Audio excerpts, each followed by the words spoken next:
Mambo vipi mtazamaji wa Bongo Plus TV na 96 Linki, karibu sana kwenye exclusive interview nyingine tena. Mimi naitwa Victor Madaha, behind camera yupo Rizki bwana. Asante sana kwa wewe ambaye interview imepita umeandika maswali mengi sana ya kutosha. Nimeyaona pia ambao umeandika interview kwa mnatokea sehemu fulani, pia nimependa hicho kitu kwa sababu ni kitu ambacho tukitolea maelekezo. Kwa hiyo wale wote ambao mlikuwa mkifuata maelekezo, asante nyingi sana. Sema kwanza kwema kabisa. Alhamdulillah. Mambo anasemaje? Namshukuru Mwenyezi Mungu. Pole, leo imekuwa ni siku fani ya ubize kweli.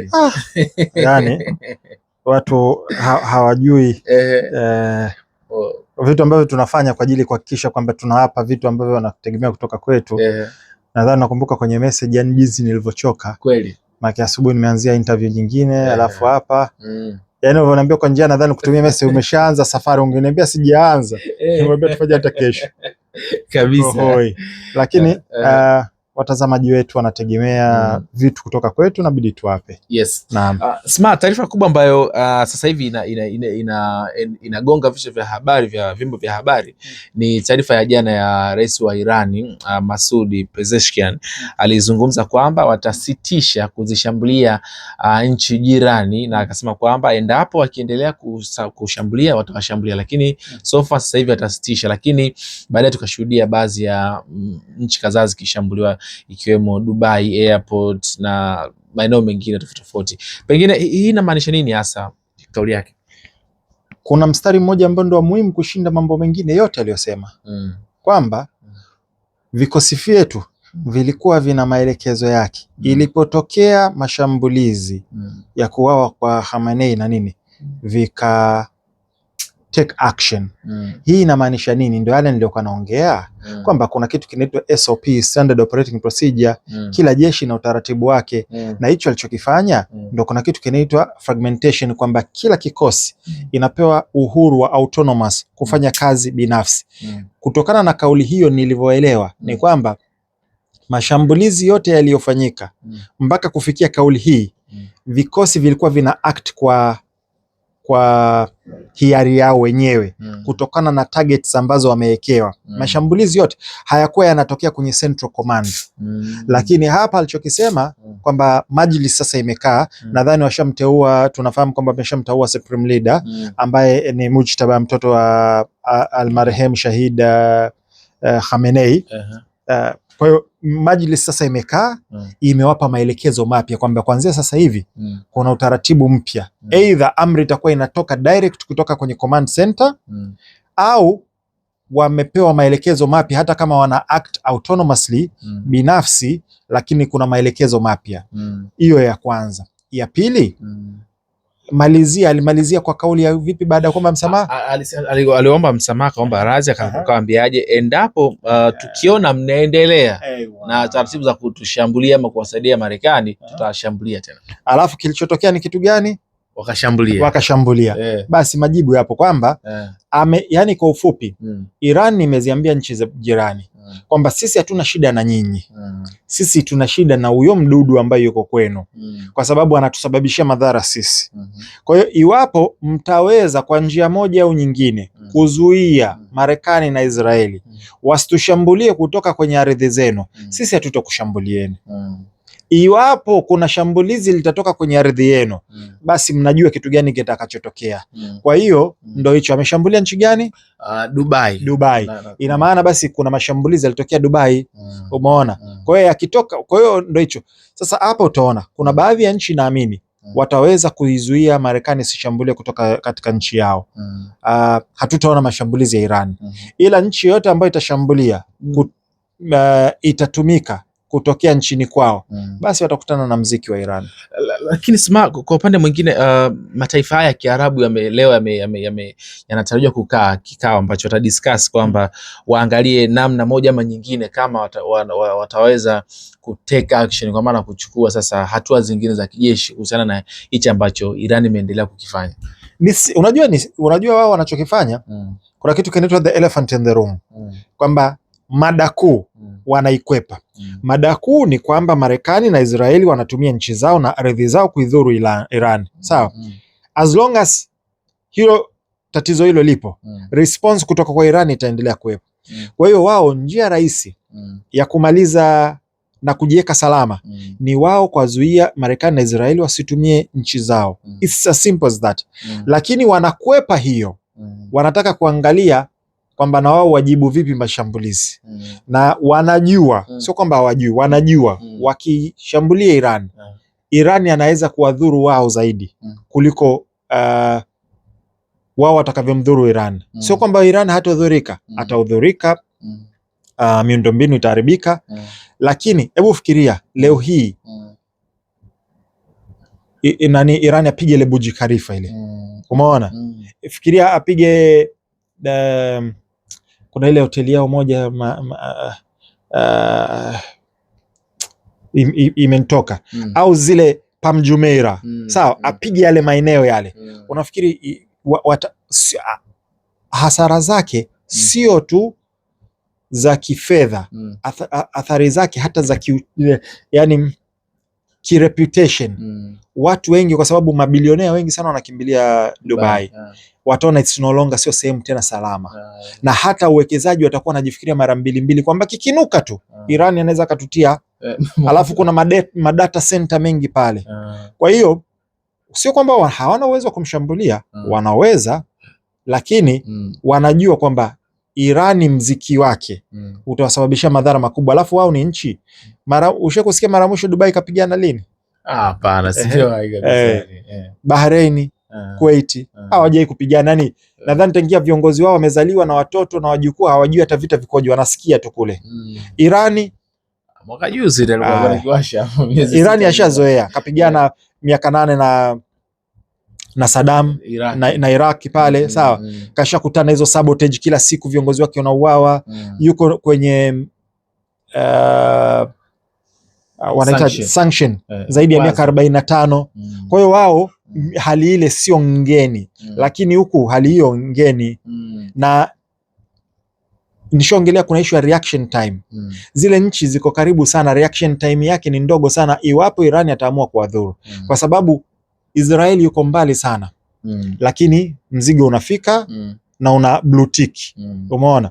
Sasa kwa hawa, kwa hiyo sidhani kama, ila wana fuse mashahidi. Nilitoa uchambuzi mwaka jana baada ya vita vya siku 12.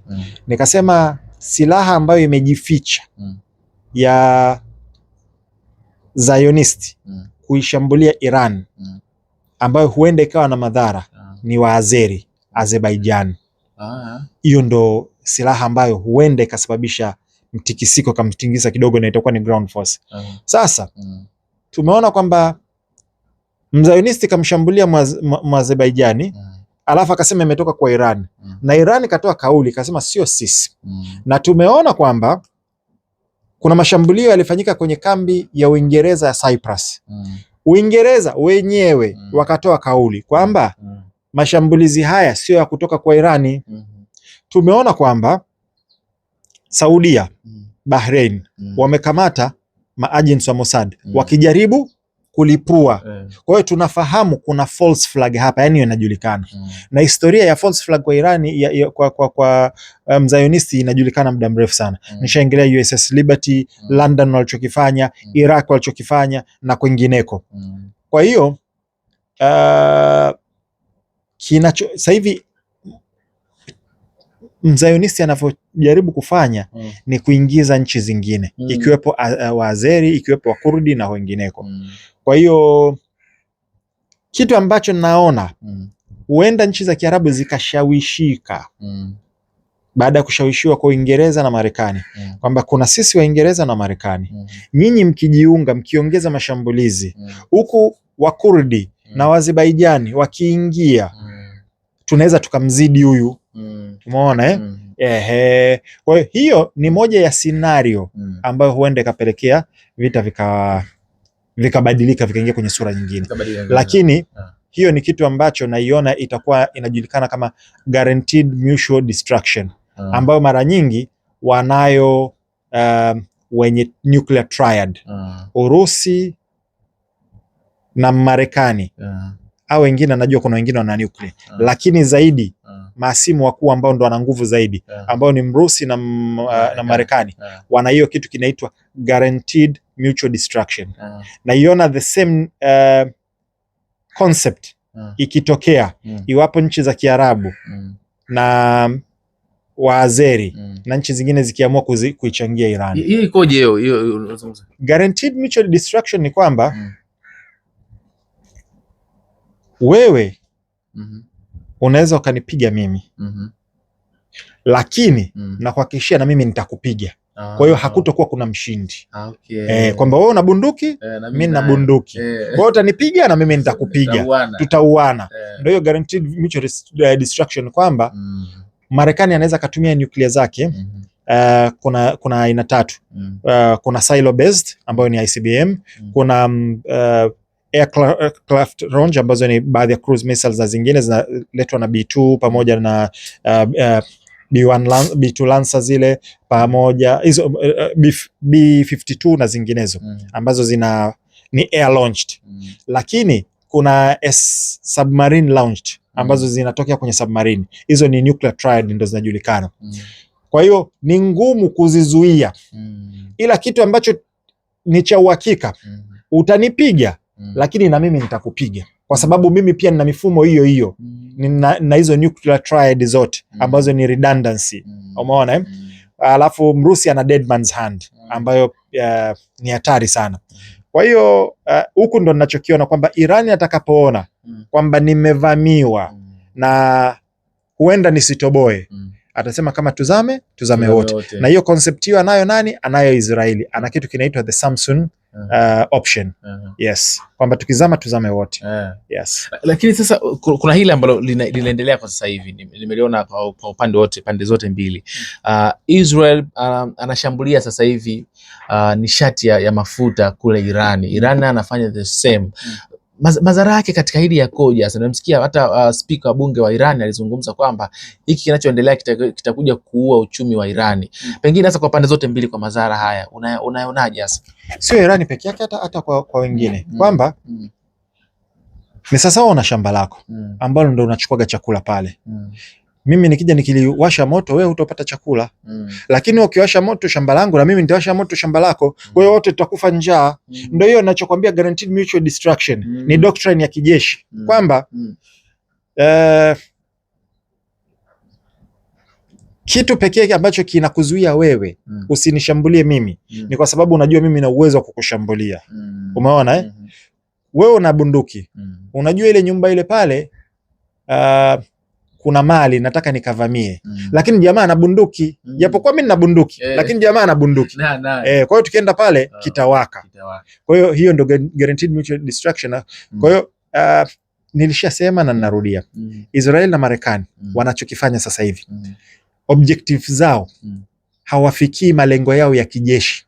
Kwa sababu Iran amejiandaa kwa muda mrefu. Ana uwezo wa kusustain hivi vita, mimi kwa tathmini yangu mimi zaidi ya miezi 3.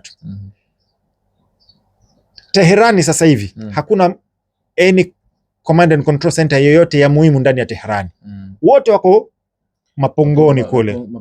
Ila wanachokifanya ni kumsababishia maumivu Muirani wa kawaida, raia wa kawaida. Kwa hiyo wanapiga vifaa vya maeneo ya kusafishia maji, vifaa vya mafuta na vitu kama hivyo. Kwa hiyo unapofanya hivyo, ndio mimi unaniumiza. Ni kweli Irani anaumia, lakini na mimi lazima nikuumize. Kwa hiyo ndio Irani naye anapiga za kwake. Yes. Okay, sawa. Trump jana alikuwa na kikao na baadhi ya wanajeshi na wakalia pia waandishi wa habari kadhaa. Na kuna mwandishi ambaye mmoja alireact akamuuliza Trump kwamba Urusi inaisaidia Irani. Trump alireact akazungumza kwamba bana, hicho ni kitu kidogo, mwandishi na kuheshimu sana kwa sababu umeuliza swali la kijinga, kwa sisi ni jambo dogo sana. Trump reaction yake katika swali hilo la mwandishi ilikuwa inamaanisha nini hasa kwa upande wake? Kwa sababu utakapolalamika kwamba Mrusi anasaidia Iran, sawa, wakati wewe unamsaidia nani? Israel. Hapana, unamsaidia Ukraine. Anidhuru mimi. Silaha nazotumia Atakams ni za kwako. Javelin ni za kwako. Umempa F-16. Unampa ISR. Unampa HIMARS. Sasa unalalamikaje mimi nikimsaidia? Kwa hiyo yani ni ngumu kuisema. Alafu Trump hii ni kitu ambacho mainstream media waja. Tarehe 28 Disemba Trump alikuwa anaongea na Putin na haya kayasema Scott Ritter ambaye ni former Marines na weapon inspector. Kwa hiyo ni mtu ambaye ana access na information.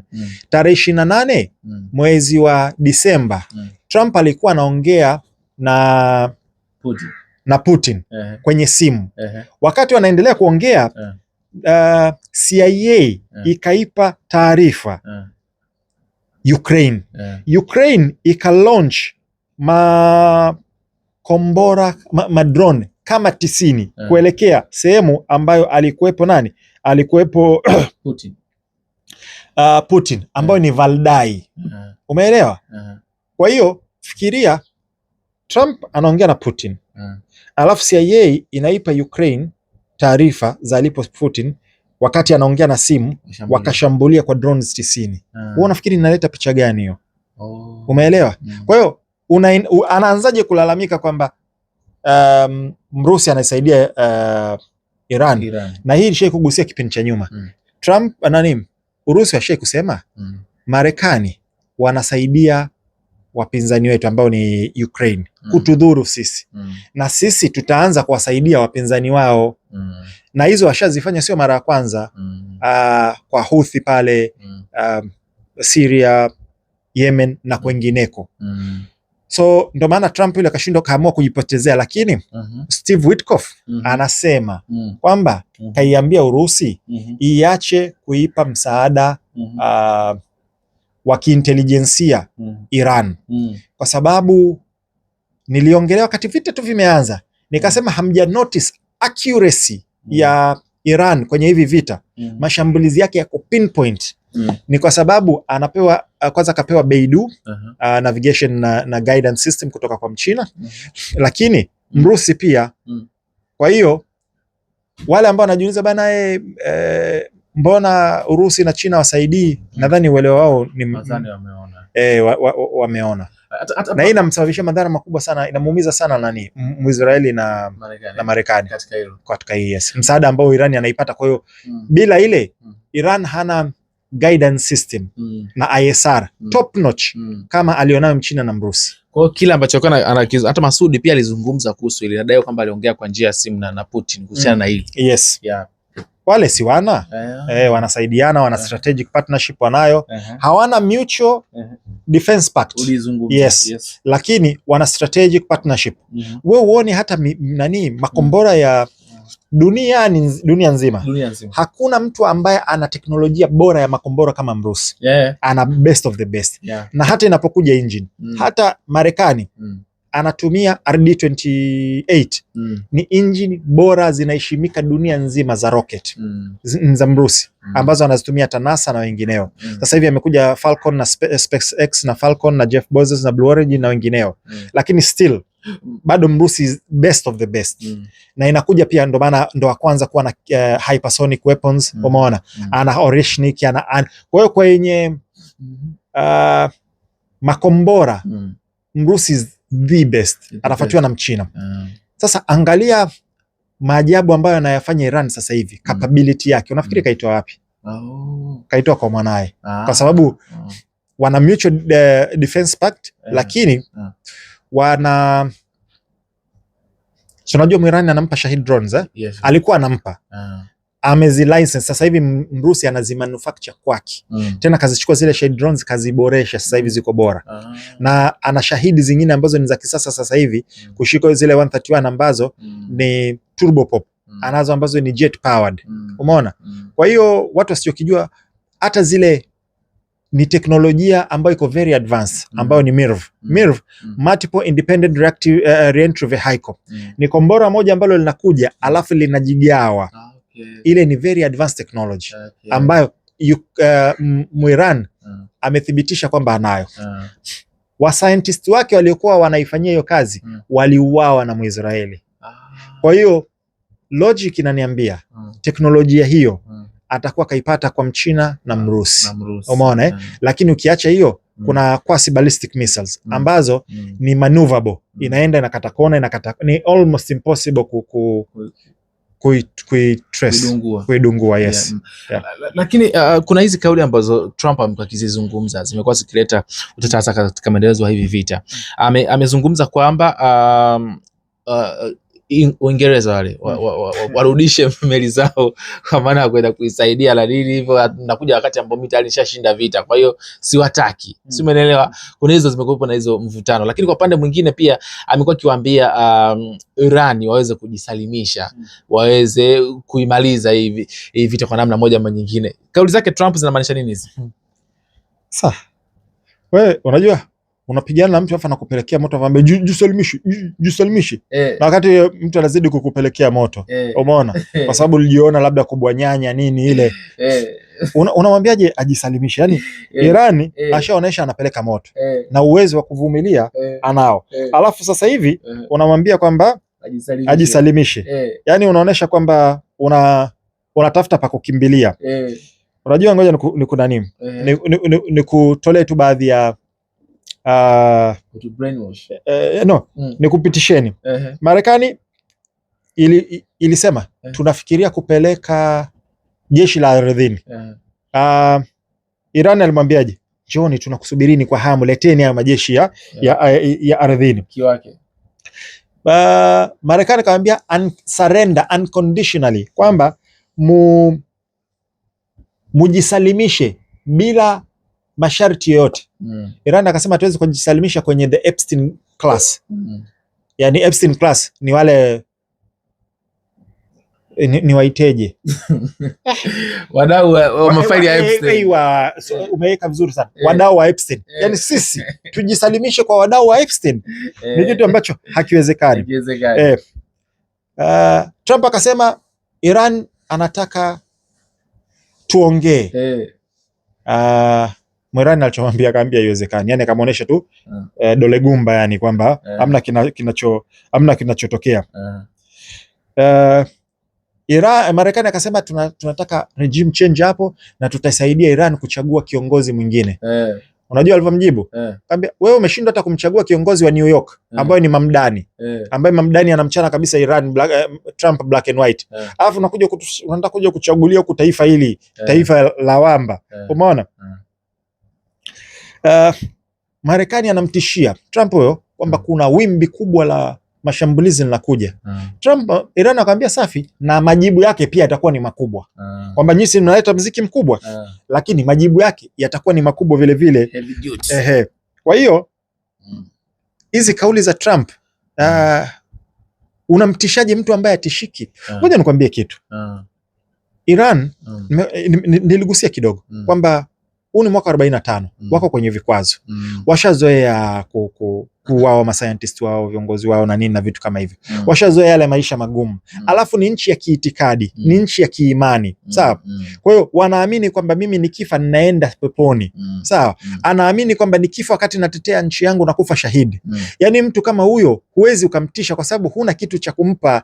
Hivi vitisho hivyo mpelekee nchi kama Imarati au Saudia au nani ambao wanapenda maisha ya kidunia haya. Sawa? Tutakupa magari mazuri, manini, utakula maisha mazuri, yani Rolls Bata. Hiyo ndio unaweza kumtishia. Yule huna cha kumpa, kwa sababu yeye ana imani. Imani yake inamwambia anamwamini Mwenyezi Mungu na mtume wake, na akifa katika hali kama hii anaenda peponi.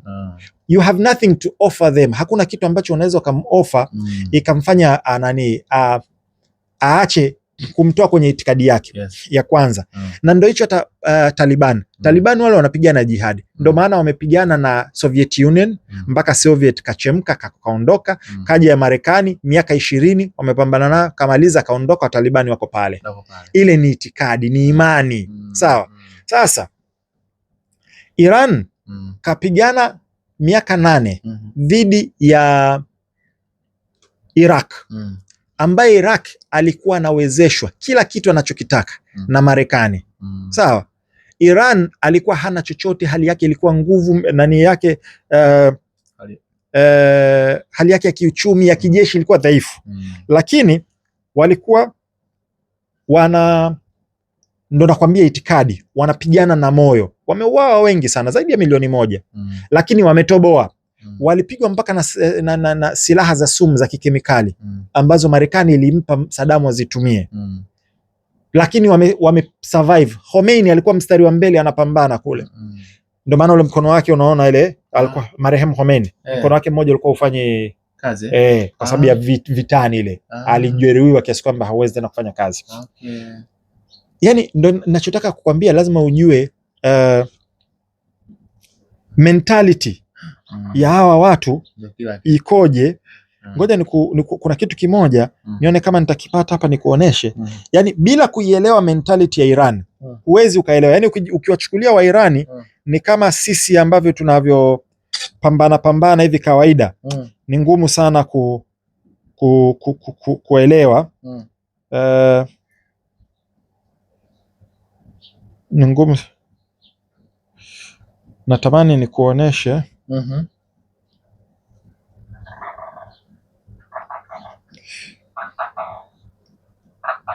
Nikuoneshe kitu hapa.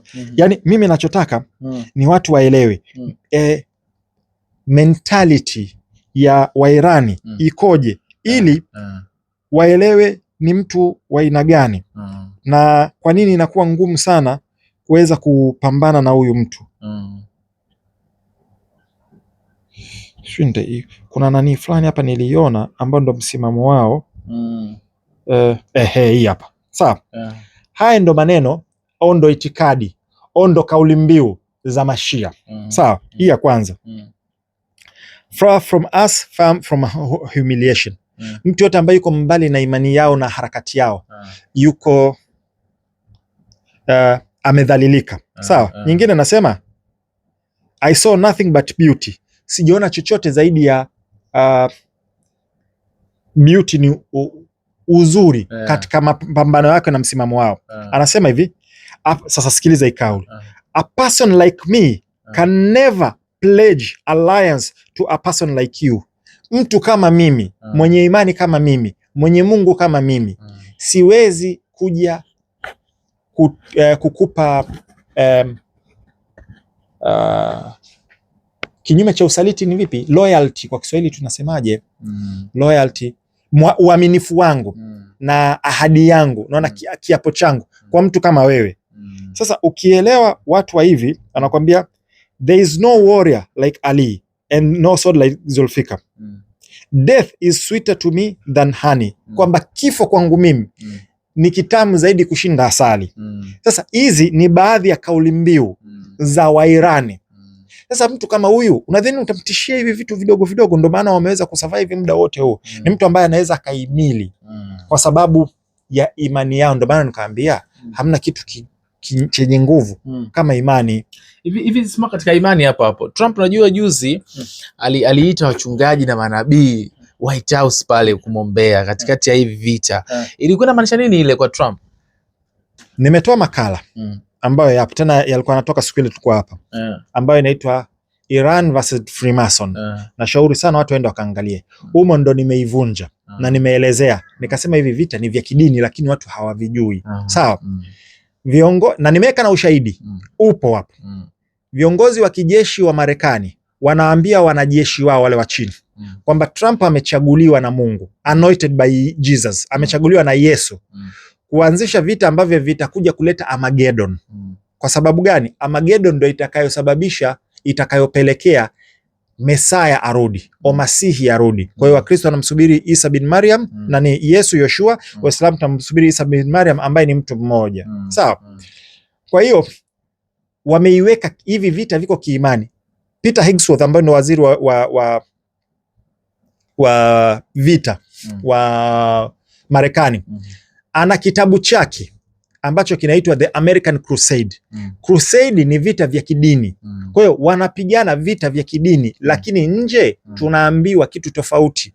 Wakati vita hivyo vya kidini vinaendelea kwa upande wa Kikristo. Sawa? Na ndo sasa hapo ndo tunakuja kwenye swali lako, kwa nini kaita wachungaji wa muombee?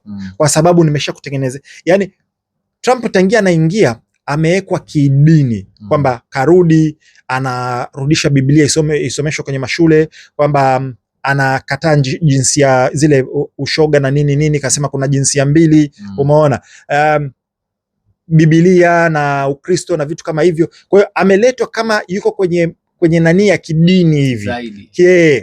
Kwa hiyo sasa hivi ndio inachotengenezwa kwamba he's the anointed one by Jesus. Hayo maneno anasema yapo, nimeweka kwenye hicho makala, watu waende wakaangalie. So ndio maana akaita wale wachungaji wamuombe, kwa sababu tusichoambiwa ni kwamba wao wanaamini wanapigana vita vya kidini. Waisraeli Wazionisti na wao wanapigana vita vya kidini kwenye imani yao. Kwa hiyo kuna imani mbili ambazo zinapigana vita vya kidini wakati huo huo. Umeona? Huku kuna Freemason, huku kuna ambacho kinaaminika kwamba ni Ukristo, anointed one. Kwa hiyo kuna hiyo engo ambayo watu hawaielewi, ndio maana yale makala nimeyatoa Iran versus Freemason, nikaelezea dalili zote. Imetokea 9/11 9/11 kama ilichotokea kwenye Twin Towers kule. Sawa? 9/11 ni tarehe 9 huu mwezi. Sawa? Ni mwezi wa Ramadhani ambao ni mwezi wa 9. Mashambulizi yameanza tarehe 11 ya mwezi wa 9 wa Ramadhani. Kwa hiyo ni 9/11. Nikaelezea pia 45 ambazo Trump ni rais wa 45 wa 45. Ameshambulia baada ya miaka Iran kutimiza miaka 45. Kaongelea kwenye bunge la 119. Sawa? Kaongea kwa lisali moja na dakika 45. Zote nimeweka humo ndani. Kwa hiyo inahitaji mtu ambaye una uwezo wa kujoin dots uelewe kinachoendelea. Ndio maana hivi vita kwa mtu wa kawaida havi make sense. Kuna vitu vingi ambavyo havi make sense kwa sababu kuna maana zingine zimefichwa huku nyuma. Yes. Ya kweli. Sasa sema hivi kila ambacho Trump anawakatalia Waingereza kwamba nyinyi msije wakati huu, mimi nishashinda vita, ndo kusema kwamba mawasiliano yanakufa. Maana Mwingereza ndo mtu ambaye Marekani tunafahamu muda mrefu amemnania mtawala. Trump kasusa kwa sababu wanahitaji msaada. Sasa nani wamerudi nyuma? Uingereza amechiki muziki wa Irani jamani. Muziki wa Irani ni kwamba watu asilimia kubwa ambao wanafuatilia mainstream hauoneshi uhalisia wa madhara yake, lakini ni mziki kweli kweli. Yani heavyweight, yani wanachopelekewa sio mziki wa kawaida. Kwa hiyo hakuna nchi ambayo inataka kuingia kwenye ule mziki. Mziki mzito. Yani ingekuwa Irani dhaifu, Iran si amepiga Saudia, si amepiga UAE na Bahrain na kwingine. Hivi unajua hizo nchi karibia zote 5 ziliungana zikaenda kupiga Yemen dhidi ya Houthi. Sawa? Na juzi tu hapa kulikuwa kuna mapambano fulani. Unataka kuniambia angekuwa Iran ni dhaifu sasa hivi wangekuwa hizo nchi zote zishajikusanya zimeingia kwenye vita. Lakini wanajua muziki huu. Wenyewe hawawezi. Kwa hiyo Uingereza ameka pembeni yani. Bana unakuja ngoja kwanza sijui kuna kitu fulani naoga bana sabuni sioni, umeme umekatika, yani anajizungusha. Trump kamaindi kasusa bana, kama vipi usije nitapambana mwenyewe. Umeelewa Yes, naweka kiutani lakini kwa namna fulani, lakini kwa namna fulani ujumbe ndio wa ukweli. Hata sima pengine hasa kuna dalili zozote ambazo unaziona pande zote hizi mbili, kuna dalili ambazo zote mapambano yakasitishwa kwa namna unavyoiona hizi vita, kwa maana Iran na Israel kote pande zote Iran, Marekani na Israeli zinatamani vitu visitishwe hata sasa hivi. Wote kila mmoja anakumbana na madhara. Sawa? Ila hivi vita sio vita vya ushindi, ni vita vya kushindwa. Atakayeshindwa katika hivi vita atadhalilika sana na heshima yake itashuka sana duniani. Kwa hiyo kila mmoja, hakuna ambaye anataka kuanza kuonesha yeye ndo ametaka vita viishe, kuharibu reputation. Atakayeshindwa hivi vita heshima yake itashuka sana. Kwa hiyo kila mmoja anatamani, kwa sababu kila mmoja anaathirika. Irani anaumia, Marekani anaumia, Israeli anaumia, ila maskini jeuri kila mtu anajimwamba fai. Kuna usemi ule najikaza kisabuni huku povu lanitoka, ndio hicho. Yes. Lakini jumuiya za kimataifa zinaonekana kama kushindwa huu mgogoro, hasa UN na mambo mengine huko, mashirika ya kimataifa haya, kwa nini yanashindwa kumaliza huu mgogoro? Hakuna jumuiya ya mataifa, zishakufa. Yani zilizobakia hizo herufi UN na majengo zimebakia, lakini kitu kinaitwa Umoja wa Mataifa au jumuiya za kimataifa zishakufa. Na nimekuwa nasema muda mrefu, na sasa hivi ndio zinaonekana kimya.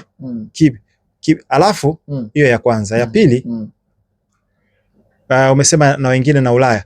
Ulaya ule mziki hauwezi kwa sababu Ulaya kwanza wao wenyewe wanajianga lao kule na Urusi. Vile vita vimewadhoofisha sana kiuchumi. Hali yao ni mbaya. Tunafahamu kila siku kuna machafuko, kuna maandamano, mabei yamepanda nini. Alafu yanaendelea kupanda. Na bei ya mafuta imezidi kupanda na gesi imezidi kupanda. Kwa sababu Qatar naye kaminya, gesi haiendi. Umeona? Kwa hiyo huu mziki hawawezi, hawataki, yani ni kwamba yani huu mziki tunachodili nacho hisi kinatutosha. Yani huo malizeni nyinyi wenyewe, yani msituingize kwenye huu mziki. Kwa hiyo kajiweka pembeni. Hawana option, hawawezi kuingia. Wao wenyewe hali yao iko mbaya. Kwa hiyo sasa ndo Marekani anajikuta alichotegemea kwamba unajua wa mwanzo alitegemea itakuwa ni kama siku 3, 4, 5 wiki maximum. Kama kwa Maduro kule. Sasa afadhali atoka Maduro. Maduro hawakumuua. Sawa? Huku si wamemuua Khomeini na baadhi ya viongozi wa juu wa jeshi wakajua imemaliza, tutaambia nani nani raia wachukue nchi. Iran atajibu kidogo. Haitakuwa majibu, lakini mziki waliokutana nao wanasema hapana, kwa kweli muziki sio. Kwa hiyo ushawahi kuona kama sehemu unaona unapita sehemu kuna vimaji kidogo kanani kadogo mwanangu kikanyaga unajua. Ushawahi kuna kipindi cha mvua bodaboda anapita kumbe kuna mtaro ajua kinani, yani anazima mzima. Ushawahi kuonaga hizo video? Sasa hii ndio exactly kilichokuta Israeli na Marekani. Yani hawakuelewa kwamba kuna shimo huko. Yani walivyoingia wameingia mazima shwa. Sasa kutoka sasa hapo ndo mziki. Lakini hivi vita kama ulivyozungumza mwanzo vimekuwa vikiasili maeneo mengi sana. Tunafahamu India ilikuwa ikichukua ilisusa kuna kipindi kuchukua mafuta wapi kule Urusi. Sio ilisusa. Yes. Sasa hivi pakoje sasa? Mimi nilishaongelea wana fuse shahidi. Na Mungu amejalia fuse watu kwa mbele ya muda. Nikasema katika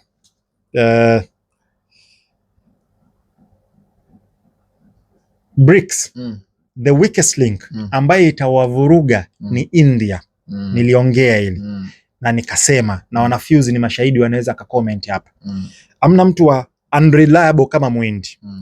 Kabla sijaingia kwenye mafuta, unajua unapokuwa mwenyeji ndio maana unasikia wageni karibuni nini, itifaki imezingatiwa. Unapokuwa mgeni unatakiwa mlinde. Unapokuwa mwenyeji umlinde mgeni wako. Hakikisha mazingira yako vizuri na vitu kama hivi. Ndio maana sisi mabalozi ambayo yuko hapa tunahakikisha tunawapa ulinzi, mazingira bora na kitu kama hicho. India alifanya naval drills, mazoezi ya kijeshi ya baharini. Akaialika Iran. Iran ikapeleka meli yake. Kwenye naval drills, mazoezi ya kijeshi huwa hakuna kwenda na silaha. Ukisikia kuna mazoezi ya kijeshi hakunaga kwenda na silaha. Yes. Yani kama ni bunduki haina risasi hata hii. Mnaenda tu kwa sababu ya nani. Kwa hiyo ameenda kwenye naval drills, wamemaliza, anarudi. Hana silaha yoyote. Marekani kwa kutumia submarine akaidungua kwa kutumia torpedo, akaizamisha. India kanyamaza kimya, hajasema chochote. Jamani, mlichokifanya sio sahihi. Cha kwanza, hakupeleka hata msaada kwenda kuokoa wale. Waliowaokoa ni Sri Lanka. Ndio ikatuma watu wake wakaenda wakaokoa watu zaidi ya 30 na waliokufa wamewachukua. Sri Lanka raia wamechanga, wakalipia majokofu ya kuhifadhia maiti. Wakachukua wale wanamaji wa Iran waliokufa kwenye maji. Wameweka pale, wamesema tutalipia, tutasimamia mpaka watakapokuwa tayari kurudi Iran. Lakini yule mwenyeji hajafanya hicho. Sasa ndio yale ninarudi, wana fuse mashahidi. Fuse Mungu amejalia tuko mbele sana ya muda. Niliposema mtu ambaye atawavuruga BRICS ni India. Kwenye Urusi alikuwa anamuuzia Muhindi mafuta kwa bei sawa, bei ya discount. Na Muhindi akaendelea kununua sawa. Mchina same thing na wengineo. Bali India sometimes alikuwa anachukua yale mafuta anaingiza kwake, alafu anauzia nchi nyingine kwa bei ya faida. Kaingia Trump, kaambia oya, acha kununua kule mafuta. Na nikafiata. Sawa, akaacha kununua. Kumba hususan aliambiwa akapewa amri na Marekani, acha kununua mafuta ya Mrusi. Akaacha kununua bila taarifa, bila chochote. Sawa. Ikumbuke Mrusi na Muhindi wametoka mbali sana na wana historia kubwa sana. Na Mrusi kamsaidia sana Muhindi kwa sababu mpinzani wa Muhindi ni Mpakistani. Mpakistani kwa muda mrefu sana alikuwa anasaidiwa na Marekani. Sawa. Ilitokea vita kati ya Pakistani na India. Pakistani akaomba msaada kutoka kwa Marekani na washirika wake. Wakawa wanaleta jeshi melini kuja kumsaidia Pakistani. Muhindi akamcheki Mrusi, bana jamaa wanakuja nisaidie.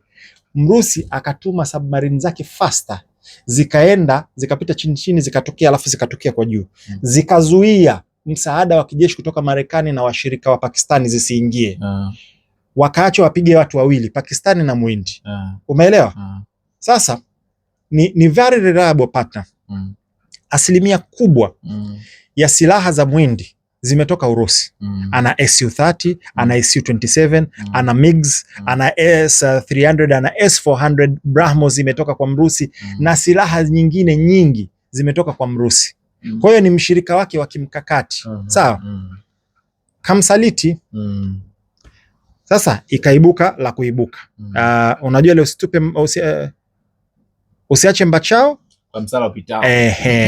Kwa hiyo Muhindi kamsikiza Trump, akaacha mbachao.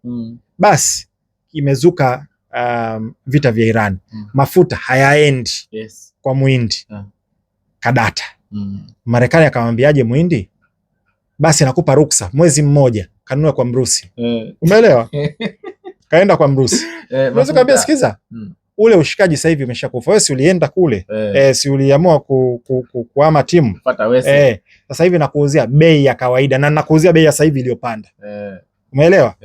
Kama kipindi kile nilikuwa nakuuzia kwa shilingi 50, sasa hivi bei ni 150, toa 150, hamna ushikaji. Kwa hiyo hicho ndio kinachoendelea sasa. Yes. Kwanza Sma, kabla hatujaenda kwenye upande wa maswali, kwa sababu sasa tunataka tunafanya pia upande wa maswali ambao nadhani watu watazamaji wetu mnaelewa hichi kitu. Unadhani watu wamekuwa kiuliza sana hili swali Sma, kabla tujaenda kwenye segment ya pili. Ushauri wako hasa ni wapi wengi kati ya wale wanaotaka interviews zinaenda katika kwa ufupi ama kwa urefu? Raia huko mjini YouTube waeleweki. Oya, weka nzima tu, usitwekee vipande, nataka yote tupige mwanzo mwisho. Mwingine mwanangu hiyo ndefu sana ikatekate vipande. Na mimi siku hizi nafanya hivyo. Naweka nzima, alafu nakuja naikata vipande naweka. Kwa hiyo mtu atachagua ipi anataka. Lakini nimegundua hivi vipande hazina washabiki wengi. Kwa hiyo kwanza sasa hivi napiga mzigo mzima. Utaangalia utakapofika, utapozi, ukiendelea tena utaendelea. Ila nimewawekea zote mbili. Ila bado watu wanaongea. Kwa hiyo lakini ni najitahidi kuwasikiliza. Lakini nimeona hizi za vipande haziendi sana. Bora niwe naeka ile nzima mara moja. Na hapa by the way kuna mzigo ambao unapanda very soon. Yes. Okay, sawa. Bwana, ngoja turudi sasa kwenye upande wa maswali.